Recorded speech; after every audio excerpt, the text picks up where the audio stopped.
තුෂානි මුණසිංහ බණ්ඩාරවෙල කලාප භාර සහකාර කෘෂිකර්ම අධ්‍යක්ෂ ව පළාත් කෘෂිකර්ම දෙපාර්තමේන්තුව සහ ජයිකා ශිප් වැඩසටහනත් සමගාමීව යන ව්‍යාපෘතියේ දිස්ත්‍රික් සම්බන්ධීකාරක විදිහට කටයුතු කරනවා බදුල්ල දිස්ත්‍රික්කයට අදාළව කෘෂිකර්ම දෙපාර්තමේන්තුවත් එක්ක සම්බන්ධ වෙලා යන මේ වැඩසටහනේ මේ කාණේ පුරාවටම වැඩසටහන් පියවරයන් ගණනාවක් ගැන සාකච්ඡා කරා.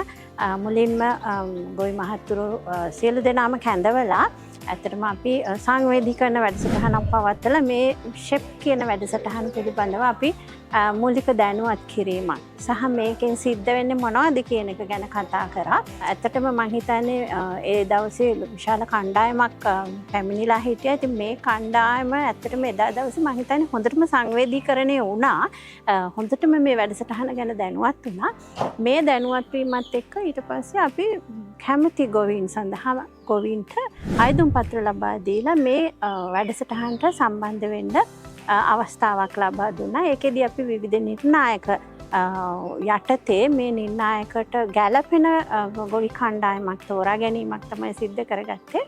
ඊට පස්සේ මේ ගොවි කණ්ඩායමත් එක්ක මේ කාණේ පුරාවටම මේ අපි කොහොමද මේ වැඩසටහන කරගෙන යන්නේ කියන එක ගැන පියවරයන් කීපයක් ඔස්සේ කතා කරා. ඉතින් මේ විවිධ පියවර ඔස්සේ මම හිතන්නේ ගොවි මහත්තුරු බොග තෝරා ගැනීමට කලින් කොහොමද වෙළඳපොළ හැසිරීම ගැන දැනුවත් වුණා. ඊට පස්සේ මේ වෙළඳපොළ හැසිරීමත් එක්ක තමන් වගා කළ යුතු බෝග, ඒ කියන්නේ කාණෙන් තමන් පාරම්පරිකව වගා කරගෙන ආපු බෝග වලට අමතරව මේ සමහර වෙලාවට වෙනස් වුණා මේ අවස්ථාවේදී. ඉතින් මේ තෝරාගත්තු බෝග ඊට පස්සේ හරියටම පිළිවෙලට ශාස්ත්‍රයේ පුහුණු වැඩසටහන් ඔස්සේ ගිහිල්ලා අන්තිමට අස්වැන්න නෙලන අවස්ථාව, ඊළඟට මේ නෙලපු අස්වැන්න කොහොමද රැකගන්නේ, ඒ රැකගන්න අස්වැන්න කොහොමද වෙළඳපොළ දක්වා යන්නේ කියන එක ගැන මම හිතන්නේ හිතාම හොඳින් දැනුවත් වුණා මේ පියවරයන් 4 ඔස්සේ.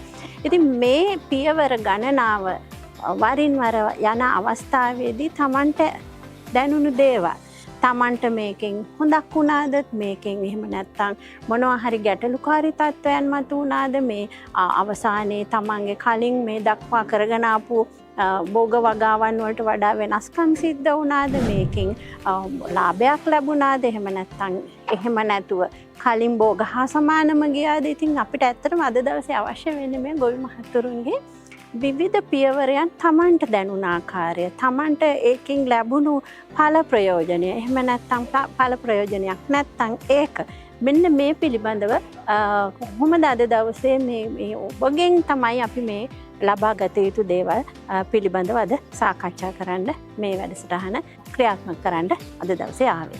අද දවසේ අපි ඇත්තලපිටියේ ගොවි කණ්ඩායම කැඳවලා ගොවි කණ්ඩායමේ මේ දක්වා සිදු කරපු වැඩසටහනේ සමාලෝචනයක් තමයි සිද්ධ කරන්නේ. ඒ සමාලෝචනය අපි පියවර 4ක් යටතේ සිද්ධ කරනවා.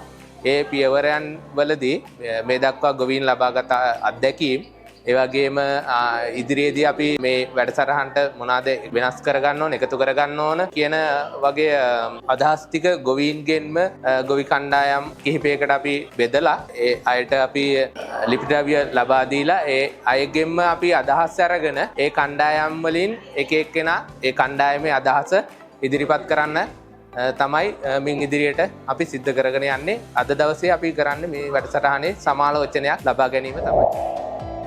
Let's move on the comments expressed by the female farmer from the Athalapitiya Sheep Farmer Group at the end of the review meeting. ඉස්සර ආදායමෙන් ගොවිතැන් කටයුතු මේ ගෙනිච්චාට දැන් එළවලු භෝගයක් අරන් ගියාට අපි දන්නේ නැහැ. මෙච්චර කොච්චරක් ගත්තද, කොච්චරක් වියදම් කරාද දන්නේ නැහැ. එවිලට ගිහිල්ලා බේත් පොහොර අරන් එනවා. දැන් ඇත්තටම ෂෙප් ආයතනය මගින් අපිට පොත් ලබා දුන්නා. ඒ පොත් ලබා දීලා ඉවරලා වගා කරන මේ භෝගේ මොනවාද කියලා ලියන්න තිබුණා එකේ. එතකොට ආදායම කොච්චර වියදම කොච්චරද? එතකොට ඇත්තට මේ ඒ පොත්වල ලිපිද්‍රව්‍ය අනුව අපි ආදායමයි වියදමයි දෙක හොඳට පැහැදිලිව දෙපැත්තට මේවා කරගෙන අපි මේක තේරුම් බේරුම් කරගෙන ගන්න අපිට පුරුදු වුණා.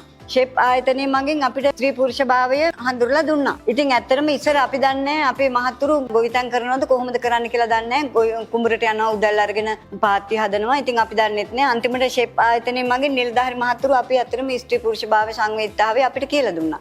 ඒක නිසා අපි ඇත්තටම අපි දෙගොල්ලම කතා කරගෙන මේ විදිහට කරමු නේද කියලා ඉතින් දැඩි සම්බන්ධතාවයක් ඇති කරගෙන ඒ තීරණ අනුව තමයි අපි ගොවිතැන් කරන්න පටන් ගත්තේ. ෂෙප් ආයතනයේට මම කියන්නේ මේ වගේ මේ දැනුම ලබා දෙන්න තව ටිකක් තෝරාගෙන කරගන්න කියලා. මොකද ගොවියන්ට පාරම්පරික දැනුම තමයි තියෙන්නේ. දැන් ඔක්කොම බොංචි හදනවා නම් ඔක්කොම හදන්නේ එකම ක්‍රමයට. තක්කාලි හදනවා නම් එකම ක්‍රමයට. ඉතින් මං කියන්නේ මේ වගේ තාක්ෂණික දැනුම දෙන්න අපි ඇත්තටම අර පැරණි මේ අදහස් අපි අයින් කරනවා. ඒව අයින් කළා නවීන තාක්ෂණයට අපි පෙළඹෙනවා.